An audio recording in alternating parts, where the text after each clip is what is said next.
ನಮಸ್ಕಾರ, ಆದಾಬ್, ಜೈ ಭೀಮ್. ನಾನು ನಿಮ್ಮ ಭಾಗ್ಯನಾರಾಯಣ ಬೊಗ್ಗವರಪು. ನೀವು ನೋಡ್ತಾ ಇದ್ದೀರಿ ಸುದ್ದಿ ಸರ್ಕಲ್. ಕಾಕ್ರೋಚ್ ಜನತಾ ಪಾರ್ಟಿಯ ಸಂಸ್ಥಾಪಕ ಅಭಿಜಿತ್ ದೀಪ್ಗೆ ಜೂನ್ 6ನೇ ತಾರೀಕು ಭಾರತಕ್ಕೆ ಬರ್ತಿದ್ದೀನಿ ಅಂತ ವಿಡಿಯೋ ಮಾಡಿ ಕಳಿಸಿರೋದ್ರ ಬಗ್ಗೆ ನಿನ್ನೆ ವಿವರಣೆಯನ್ನ ಕೊಟ್ಟಿದ್ದೆ. ಅದಕ್ಕೆ ಮುಂದುವರಿದ ಭಾಗವಾಗಿ ಈಗ ಬರ್ತಿರುವಂತಹ ಕೆಲವು ಅಪ್ಡೇಟ್ಗಳು, ಕೆಲವು ಆತಂಕವನ್ನ ಮೂಡಿಸುವಂತಹ ಅಪ್ಡೇಟ್ಗಳಿದಾವೆ. ಅದನ್ನು ವಿವರಿಸುವಂತಹ ಪ್ರಯತ್ನವನ್ನು ಮಾಡ್ತೀನಿ. ಏನಂದ್ರೆ 6ನೇ ತಾರೀಕು ಭಾರತಕ್ಕೆ ಬಂದಿಳಿದ ತಕ್ಷಣನೇ ಅಭಿಜಿತ್ ದೀಪ್ಕೆಯ ಬಂಧನ ಆಗುವ ಸಾಧ್ಯತೆಗಳಿದಾವೆ ಅನ್ನುವಂತಹ ಸುದ್ದಿಗಳು ಬರ್ತಾ ಇದೆ. ಅದರ ಜೊತೆಗೆ ಇದೆಲ್ಲದರ ನಡುವೆ ಮಹಾರಾಷ್ಟ್ರದಲ್ಲಿರುವಂತಹ ಆತನ ಮನೆಯನ್ನ ಅವರ ಪೋಷಕರು, ಅಭಿಜಿತ್ ದೀಪ್ಕೆ ಪೋಷಕರು ಖಾಲಿ ಮಾಡಿಕೊಂಡು ಬೇರೆ ಎಲ್ಲೋ ಹೋಗ್ಬಿಟ್ಟಿದ್ದಾರೆ. ಅವರಿಗೆ ಯಾವ ಬೆದರಿಕೆ ಏನಾಯ್ತು ಏನು ಗೊತ್ತಿಲ್ಲ. ಅದಕ್ಕೆ ಸಂಬಂಧಪಟ್ಟಂತೆ ಏನು ಸುದ್ದಿ ಬರ್ತಾ ಇದೆ, ಅವರ ಮನೆಗೆ ಪೊಲೀಸ್ ಪ್ರೊಟೆಕ್ಷನ್ ಹೆಸರಿನಲ್ಲಿ ಪೊಲೀಸರನ್ನ ನಿಯೋಜನೆ ಮಾಡಿದ್ರಲ್ಲ, ಅದನ್ನು ಸಹ ವಿವರಿಸುವಂತಹ ಪ್ರಯತ್ನವನ್ನು ಮಾಡ್ತೀನಿ. ಸೊ ಮೊದಲಿಗೆ ನಿನ್ನೆ ಒಂದು ವಿಡಿಯೋ ಮಾಡಿದ್ದೆ. ಅದರಲ್ಲಿ ಹೇಳಿದ್ದೆ, ಜೂನ್ 6ನೇ ತಾರೀಕು ಕಾಕ್ರೋಚ್ ಜನತಾ ಪಾರ್ಟಿಯ ಸಂಸ್ಥಾಪಕ ಅಭಿಜಿತ್ ದೀಪ್ಗೆ ಭಾರತಕ್ಕೆ ಬರ್ತಿದ್ದೀನಿ, ಎಲ್ಲ ಒಟ್ಟಿಗೆ ಬನ್ನಿ, ನಾವು ಹೋಗಿ ಪರ್ಮಿಷನ್ ತಗೊಂಡು ಸಂವಿಧಾನಬದ್ಧವಾಗಿ ಇರುವಂತಹ ಹಕ್ಕುಗಳನ್ನು ಬಳಸ್ಕೊಂಡು ಜಂತರ್ ಮಂತರ್ನಲ್ಲಿ ಪ್ರತಿಭಟನೆ ಮಾಡೋಣ. ಧರ್ಮೇಂದ್ರ ಪ್ರಧಾನ್, ಈ ದೇಶದ ಶಿಕ್ಷಣ ಸಚಿವರ ರಾಜೀನಾಮೆಯನ್ನ ಕೇಳೋಣ. ಯಾಕೆಂದ್ರೆ ನೀಟ್ ಮಾತ್ರ ಅಲ್ಲ, ನಾನಾ ಪರೀಕ್ಷೆಗಳ ಪೇಪರ್ಗಳು ಲೀಕ್ ಆಗಿ ಸುಮಾರು 1 ಕೋಟಿ ವಿದ್ಯಾರ್ಥಿಗಳು ಆತಂಕದಲ್ಲಿ ಬದುಕ್ತಾ ಇದ್ದಾರೆ. ಅವರಿಗೆ ತೊಂದರೆಯಾಗಿದೆ. ಅದರಲ್ಲಿ 4 ಜನ ನೀಟ್ ಆಕಾಂಕ್ಷಿಗಳು ಆತ್ಮಹತ್ಯೆ ಮಾಡ್ಕೊಂಡಿದ್ದಾರೆ ಅನ್ನುವಂತಹ ಸಂದೇಶವನ್ನ ನಿನ್ನೆ ಕೊಟ್ಟ ಬಗ್ಗೆ ವಿವರವಾಗಿ ಅದರಲ್ಲಿ ವಿವರಿಸಿದ್ದೀನಿ. ಆಸಕ್ತಿ ಇದ್ರೆ ಆ ವಿಡಿಯೋವನ್ನ ನೀವು ನೋಡಿಲ್ಲ ಅಂದ್ರೆ ಹೋಗಿ ನೋಡಬಹುದು. ಆದ್ರೆ ಈಗ ಬರ್ತಿರುವಂತಹ ಸುದ್ದಿ ಏನು ಅಂದ್ರೆ, ಅಭಿಜಿತ್ ದೀಪ್ಗೆ ಭಾರತಕ್ಕೆ ಬೆಳ್ಳಂಬೆಳಗ್ಗೆ ಇದೇ ಶನಿವಾರ ಅಂದ್ರೆ ಜೂನ್ 6ನೇ ತಾರೀಕು ಬೆಳಗ್ಗೆ ದೆಹಲಿಯ ಏರ್ಪೋರ್ಟ್ಗೆ ಬಂದು ಇಳಿತಾರೆ. ಇಳಿದ ತಕ್ಷಣ ಈ ಸರ್ಕಾರದ ನಡೆ ಏನಾಗಿರುತ್ತೆ, ಎರಡು ವಿಚಾರಗಳಲ್ಲಿ ಸರ್ಕಾರದ ನಡೆ ಏನಾಗುತ್ತೆ ಅನ್ನೋದ್ರ ಬಗ್ಗೆ ಈಗ ಆತಂಕಕಾರಿಯಾದಂತಹ ಒಂದಷ್ಟು ಸೂಚನೆಗಳು ಸಿಗ್ತಾ ಇದೆ. ಏನು? ಒಂದನೇದು, ಅಭಿಜಿತ್ತನ್ನ ಅಲ್ಲಿಯೇ ಬಂಧಿಸುವ ಎಲ್ಲ ಸಾಧ್ಯತೆಗಳು ಇದೆ. ಅದಕ್ಕೆ ಕಾರಣವನ್ನ ಸರ್ಕಾರ ಹುಡುಕಬೇಕಾಗಿಲ್ಲ. ಅದರಲ್ಲೂ ಅಮಿತ್ ಶಾ ಗೃಹ ಮಂತ್ರಿಯಾಗಿರುವ ಇಲಾಖೆಯಿಂದ ಹುಡುಕುವ ಅವಶ್ಯಕತೆನೇ ಇಲ್ಲ. ಅವರೆಲ್ಲ ರೆಡಿಮೇಡ್ ಆಗಿ ಇಟ್ಕೊಂಡಿರ್ತಾರೆ. ಕಾನೂನು ಸುವ್ಯವಸ್ಥೆ ಅಂತ ಒಂದು ದೊಡ್ಡ ಸುಳ್ಳನ್ನ ಹೇಳ್ತಾರೆ. ಪ್ಲಸ್ ಇದೆಲ್ಲ ಹೊರದೇಶಗಳು, ದೇಶದ ಶತ್ರುಗಳ ಷಡ್ಯಂತ್ರ, ಅದರ ಭಾಗವಾಗಿ ಟೂಲ್ ಕಿಟ್ಟಿನ ಭಾಗವಾಗಿ ಇವರೆಲ್ಲ ಹೀಗೆ ಮಾಡ್ತಿದ್ದಾರೆ ಅನ್ನುವಂತಹ ಒಂದು ಸುಳ್ಳನ್ನ ಹೇಳಿ ಬೇಕಾದರೆ ದೇಶದ್ರೋಹದ ಕೇಸನ್ನೇ ಹಾಕಿ ಬೇಲೂ ಇಲ್ಲದೆ ವಿಚಾರಣೆನೂ ಇಲ್ಲದೆ ಜೈಲಿಗೆ ಹಾಕುವಂತಹ ಎಲ್ಲ ಸಾಧ್ಯತೆಗಳು ಎದ್ದು ಕಾಣ್ತಿದ್ದಾವೆ. ಉಮರ್ ಖಾಲಿದ್ ಕೇಸ್ ನಮ್ಗೆ ಗೊತ್ತಿದೆ. ಶರ್ಜಿಲ್ ಇಮಾಮ್ ಕೇಸ್ ನಮ್ಗೆ ಗೊತ್ತಿದೆ. ವಾಂಗ್ಚುಕ್ ಇತ್ತೀಚೆಗೆ ಏನಾಗಿದ್ದಾರೆ ಅನ್ನೋದು ನಮಗೆ ಗೊತ್ತಿದೆ. ಇದೇ ರೀತಿಯಾಗಿ ಮಹಾರಾಷ್ಟ್ರದಲ್ಲಿ ಒಂದಷ್ಟು ದಲಿತ ಆಕ್ಟಿವಿಸ್ಟ್ಗಳು 4 ವರ್ಷ 5 ವರ್ಷ ವಿಚಾರಣೆನೇ ಇಲ್ಲದೆ ಜೈಲಲ್ಲಿ ಇದ್ದಿದ್ದು ನಮಗೆ ಗೊತ್ತಿದೆ. ಬೇಲು ಸಿಗಲ್ಲ, ವಿಚಾರಣೆನೂ ಇರಲ್ಲ. ಸೊ ಅಂತಹದ್ದೇನಾದರೂ ತಂತ್ರವನ್ನ ಬಳಸಬಹುದು ಈ ಮೋದಿ ಸರ್ಕಾರ ಅನ್ನುವಂತಹ ಅನುಮಾನಗಳು ಈಗ ದಟ್ಟವಾಗಿ ಕಾಡೋದಕ್ಕೆ ಶುರುವಾಗಿದ್ದಾವೆ. ಬಟ್ ಅಭಿಜಿತ್ ದೀಪ್ಗೆ ಏನೇ ಆದ್ರೂ ನಾನು ಬರ್ತೀನಿ, ನಾನು ಹೆದರುವ ಅವಶ್ಯಕತೆ ಇಲ್ಲ, ಹೆದರೋದಿಲ್ಲ, ಹೆದರಿದರೆ ದೇಶ ಏನಾಗಬೇಕು ಅನ್ನೋ ಚಿಂತೆ ಇದೆ ನನಗೆ ಅಂತ ಹೇಳ್ಕೊಂಡಿದ್ದಾರೆ. ಇದರ ಜೊತೆಗೆ ಇನ್ನೊಂದು ಸುದ್ದಿ ಈಗ ಬರ್ತಿರುವಂತಹದ್ದು, ಮಹಾರಾಷ್ಟ್ರದಲ್ಲಿ ಔರಂಗಾಬಾದ್ನಲ್ಲಿರುವಂತಹ ಮನೆ ಇದೆಯಲ್ಲ, ಅಭಿಜಿತ್ ದೀಪ್ಗೆ ಮನೆ, ಆ ಮನೆಯಲ್ಲಿ ಆತನ ವಯಸ್ಸಾದ ತಂದೆ ತಾಯಿ ವಾಸ ಮಾಡ್ತಿದ್ರು. ಕಳೆದ 10 ದಿನಗಳ ಹಿಂದೆ, ಅವತ್ತಿನಿಂದ ನಿನ್ನೆಯವರೆಗೆ ಅಲ್ಲಿ ಪೊಲೀಸರನ್ನು ನಿಯೋಜನೆ ಮಾಡಿದ್ರು ಮನೆಯ ಹೊರಗಡೆ. 1-2 ಕಾನ್ಸ್ಟೇಬಲ್ ಅಲ್ಲ, 1-2 ಕಾನ್ಸ್ಟೇಬಲ್ ಅಲ್ಲ, ಇಡೀ ಒಂದು ಟ್ರೂಪ್ ಅನ್ನೇ ಅಲ್ಲಿ ಹಾಕಿದ್ರು. ಒಂದು ವ್ಯಾನ್, ಪೊಲೀಸ್ ವ್ಯಾನ್ ಅನ್ನು ಅಲ್ಲಿ ಹಾಕಿದ್ರು. ಕೇಳಿದ್ದಕ್ಕೆ ಇಲ್ಲ, ಜನ ಹೆಚ್ಚಿಗೆ ಬರುವ ಸಾಧ್ಯತೆ ಇದೆ ಇಲ್ಲಿಗೆ, ಹಾಗಾಗಿ ಆ ವೃದ್ಧ ದಂಪತಿ ಅಥವಾ ಪೋಷಕರೇನಿದ್ದಾರೆ, ಅಭಿಜಿತ್ ದೀಪ್ಗೆ ಪೋಷಕರು, ಅವರಿಗೆ ಸುರಕ್ಷತೆ ಒದಗಿಸುವ ಉದ್ದೇಶದಿಂದಲೇ ನಾವು ಪೊಲೀಸ್ ಹಾಕಿರೋದು ಅಂತ ಸಾಚಾಗಳ ತರ ಮಹಾರಾಷ್ಟ್ರ ಸರ್ಕಾರ ಹೇಳಿತು. ಬಟ್ ಇಡೀ ಜಗತ್ತಿಗೆ ಗೊತ್ತು, ಇಂತಹ ಸನ್ನಿವೇಶಗಳಲ್ಲಿ ಒಬ್ಬರ ಮನೆ ಮುಂದೆ ಪೊಲೀಸರನ್ನ ಹಾಕ್ತಾರೆ ಅಂದ್ರೆ ಆ ಸರ್ಕಾರದ ನಿಯತ್ತು ಏನಾಗಿರುತ್ತೆ ಅಂತ. ಅವ್ರ ಉದ್ದೇಶ ಇಷ್ಟೇ, ಆ ಮನೆಗೆ ಯಾರು ಬಂದು ಹೋಗ್ತಿರ್ತಾರೆ, ಆ ಮನೇಲಿ ಏನಾದರೂ ಎಕ್ಸ್ಟ್ರಾ ಚಟುವಟಿಕೆಗಳು ನಡೀತಾ ಇದೆಯಾ, ಆ ಮನೆ ಸುತ್ತಮುತ್ತ ಏನ್ ನಡೀತಿದೆ ಎಲ್ಲವನ್ನೂ ತಿಳಿದುಕೊಳ್ಳುವಂತಹ ಒಂದು ಪ್ಲಾನ್ನ ಭಾಗವಾಗಿ ಪೊಲೀಸರನ್ನ ಅಲ್ಲಿ ನಿಯೋಜನೆ. ಆದರೆ ಆ ಮನೆಯನ್ನ ಖಾಲಿ ಮಾಡಿಕೊಂಡು ಆ ಪೋಷಕರು, ಅಭಿಜಿತ್ ದೀಪಿಕೆ ಪೋಷಕರು ಬೇರೆ ಎಲ್ಲಿಗೂ ಹೋಗಿದ್ದಾರೆ. ಅದರ ಬಗ್ಗೆ ಈಗ ಮಾಹಿತಿ ಇಲ್ಲ ಎಲ್ಲಿ ಹೋಗಿದ್ದಾರೆ ಅಂತ. ಒಟ್ನಲ್ಲಿ ಆ ಮನೆಯನ್ನ ಖಾಲಿ ಮಾಡಿದ್ದಾರೆ. ಆ ಮನೆಯಿಂದ ಹೊರಟಿದ್ದಾರೆ, ಬೀಗ ಹಾಕೊಂಡು ಹೊರಟು ಬಿಟ್ಟಿದ್ದಾರೆ. ಆ ಮನೆ ಈಗ ಖಾಲಿ ಇದೆ. ಅದನ್ನ ಅರ್ಥ ಮಾಡ್ಕೊಳ್ಳಿ, ಖಾಲಿ ಇದೆ. ಎಲ್ಲಿಗೆ ಹೋದ್ರು ಗೊತ್ತಿಲ್ಲ, ಮಾಹಿತಿ ಬಂದಿಲ್ಲ, ಇನ್ನು ಬರಬಹುದೇನೋ, ಬರದೇ ಇರಬಹುದೇನೋ. ಬಟ್ ಒಟ್ಟಿನಲ್ಲಿ ಆ ಮನೆಯನ್ನಂತೂ ಖಾಲಿ ಮಾಡ್ಕೊಂಡಿದ್ದಾರೆ.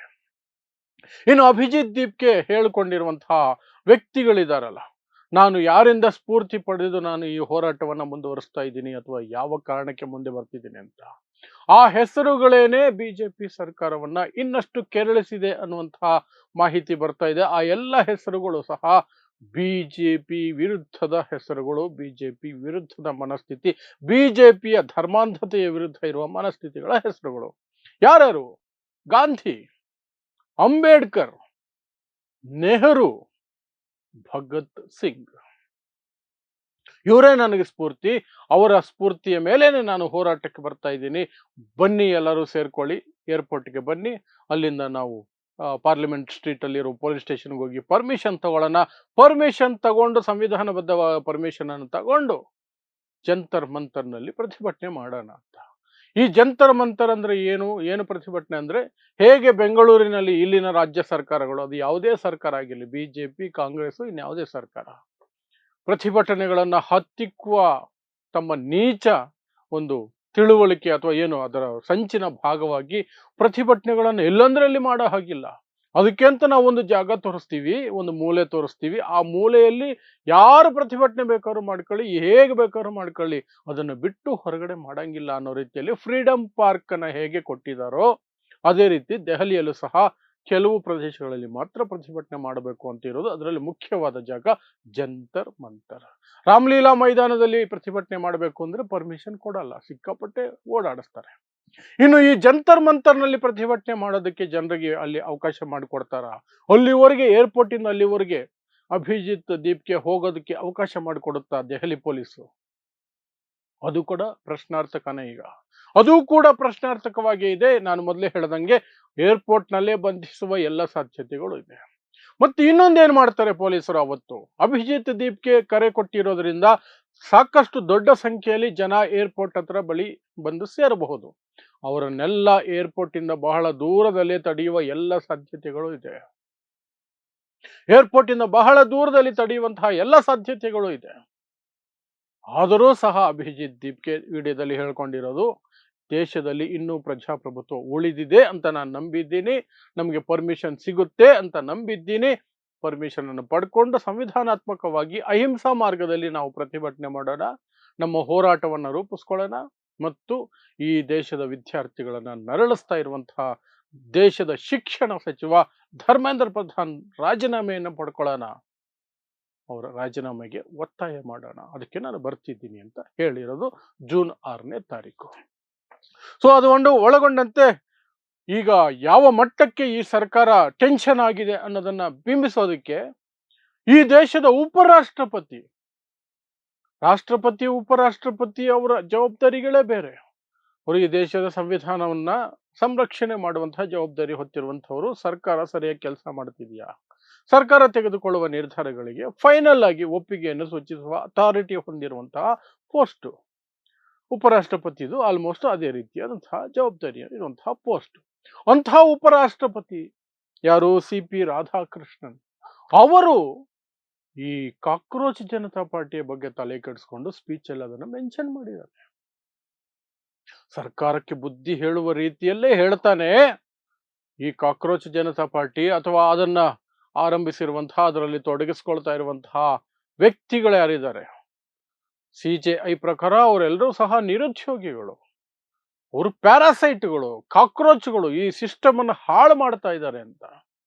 ಆನಂತರ ಸಿಜೈ ಸೂರ್ಯಕಾಂತ್ ಬೇರೆ ಕತೆ ಹೇಳಿದ್ರು, ಸ್ಪಷ್ಟನೆ ಕೊಟ್ರು. ನಾನು ನಿರುದ್ಯೋಗಿಗಳಿಗೆ ಹೇಳಿದ್ದಲ್ಲ, ನಾನು ಹೇಳಿದ್ದು ಫೇಕ್ ಡಿಗ್ರಿ ಇರೋರಿಗೆ ಅಂತಲ್ಲ. ಬಟ್ ಜನ ಅದನ್ನ ನಿರುದ್ಯೋಗಿಗಳಿಗೆ, ಯುವ ಜನತೆಗೆ, ಜನ್ಸಿಗೆ ಅಂತಾನೆ ಸ್ವೀಕರಿಸಿದಾಗಿದೆ. ಅದನ್ನ ಇಟ್ಕೊಂಡೆ ಪ್ರತಿಕ್ರಿಯಿಸ್ತಾ ಇರೋದು. ಸೊ ಅದರ ಬಗ್ಗೆ ಮಾತಾಡ್ತಾ ಸಿ.ಪಿ. ರಾಧಾಕೃಷ್ಣನ್ ಹೇಳ್ತಾರೆ ಒಂದು ಭಾಷಣದಲ್ಲಿ, ಈ ಸರ್ಕಾರ ಜನ್ಸಿಯನ್ನ ಕಡೆಗಣಿಸಬಾರದು, ಅಲ್ಲಿವರೆಗೂ ಚೆನ್ನಾಗಿದೆ, ಅಲ್ಲಿವರೆಗೂ ಚೆನ್ನಾಗಿದೆ. ಸರ್ಕಾರದ ಕಿವಿ ಹಿಂಡುವ ರೀತಿಯಲ್ಲೇ ಇದೆ. ಬಟ್ ಅದನ್ನು ಮುಂದುವರೆದು ಹೇಳ್ತಾರೆ, ಇಲ್ಲದೆ ಹೋದ್ರೆ ಅವರೆಲ್ಲ ಕಾಕ್ರೋಚ್ ರೀತಿಯಾದಂತಹ ಪಾರ್ಟಿಗಳನ್ನ ಸೇರ್ಕೊಂಡ್ಬಿಡ್ತಾರೆ. ನೋಡಿ ಆತಂಕ ಎಲ್ಲಿಂದ ಎಲ್ಲಿಗಿದೆ. ಜೆನ್ಸಿ ಈ ದೇಶದಲ್ಲಿ ಪ್ರಶ್ನೆನೇ ಕೇಳಬಾರ್ದು. ಯುವಕರು ರಾಷ್ಟ್ರದಲ್ಲಿ ಪ್ರಶ್ನೆನೂ ಕೇಳಬಾರ್ದು, ಉದ್ಯೋಗನೂ ಕೇಳಬಾರ್ದು, ಯಾವ ಡೆವಲಪ್ಮೆಂಟ್ ಕೇಳಬಾರ್ದು, ಏನು ಕೇಳಬಾರ್ದು. ಇವರು ಹೇಳಿದ ಸಂದರ್ಭದಲ್ಲಿ ಕೇಸರಿ ಶಾಲ್ ಹಾಕೋಬೇಕು, ಕಲ್ಲು ಹೊಡಿಬೇಕು, ಮಸೀದಿ ಮುಂದೆ ಡ್ಯಾನ್ಸ್ ಮಾಡಬೇಕು, ಇನ್ನೇನೋ ಮಾಡಬೇಕು, ಹಸು ಹೆಸರಲ್ಲಿ, ಧರ್ಮದ ಹೆಸರಿನಲ್ಲಿ ಏನಾದ್ರೂ ಮಾಡ್ಕೊಂಡಿರ್ಬೇಕು. ಬಟ್ ಉದ್ಯೋಗ ಕೇಳಬಾರ್ದು. ನೀಟ್ ಪೇಪರ್ ಯಾಕೆ ಲೀಕ್ ಆಯ್ತು ಅಂತ ಕೇಳಬಾರ್ದು. ಪರೀಕ್ಷಾ ಪತ್ರಿಕೆಗಳು ಯಾಕೆ ಲೀಕ್ ಆಗ್ತಿದಾವೆ ಅಂತ ಕೇಳಬಾರ್ದು. ಯಾವ ಪರೀಕ್ಷೆಗಳು? ಸಿಬಿಎಸ್ಸಿ ರಿಸಲ್ಟ್ ಬಂದರೂ ಸಹ ಯಾರಿಗೂ ಸಮಾಧಾನ ಇಲ್ಲ. ಲೀಕ್ ಆಗಿದೆ. ಸಿಬಿಎಸ್ಸಿ ವೆಬ್ಸೈಟ್ ಹ್ಯಾಕ್ ಆಗ್ತಾ ಇದೆ. 2 ಗಂಟೆಗಳ ಅವಧಿಯಲ್ಲಿ 1.7 ಮಿಲಿಯನ್ ಅಟೆಂಪ್ಟ್ಗಳಾಗಿದ್ದಾವೆ ಆ ವೆಬ್ಸೈಟ್ ಅನ್ನ ಹ್ಯಾಕ್ ಮಾಡೋದಕ್ಕೆ.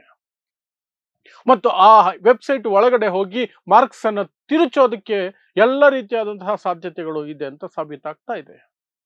ಮಾರ್ಕ್ ಶೀಟ್ ಅನ್ನು ತಿರುಚುವಂಥದ್ದು.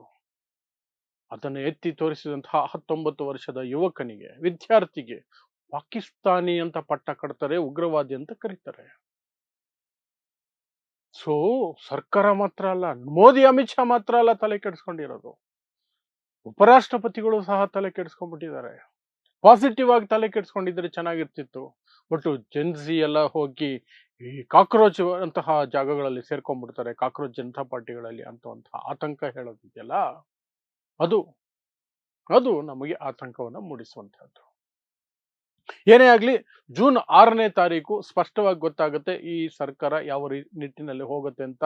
ಬಂಧಿಸಿದರೆ ಅಭಿಜಿತ್ ದೀಪ್ಕೆಯನ್ನ ಬಂಧಿಸಿದರೆ ಬೇರೆದೇ ರೀತಿಯಾದಂತಹ ಅಪಾಯಗಳಿಗೆ ಸರ್ಕಾರನೇ ಆಹ್ವಾನ ಕೊಟ್ಟಂಗಾಗುತ್ತೆ. ಯಾಕಂದ್ರೆ ಇಡೀ ಜನತೆ ಬೀದಿಗೆ ಬರುವ ಸಾಧ್ಯತೆ ಇದೆ, ಪ್ರತಿಭಟನೆಗಳು ದೊಡ್ಡ ಮಟ್ಟದಲ್ಲಿ ಆಗೋ ಸಾಧ್ಯತೆಗಳಿದ್ದಾವೆ. ಬಂಧಿಸಿಲ್ಲ ಅಂದರೆ ಸರ್ಕಾರಕ್ಕೆ ಸವಾಲುಗಳ ಮಹಾಪೂರ ಎದುರಾಗುತ್ತೆ. ಆಗಲೂ ಜನ ಪ್ರಶ್ನೆಗಳನ್ನ ಕೇಳೋದಕ್ಕೆ ಶುರು ಮಾಡ್ತಾರೆ.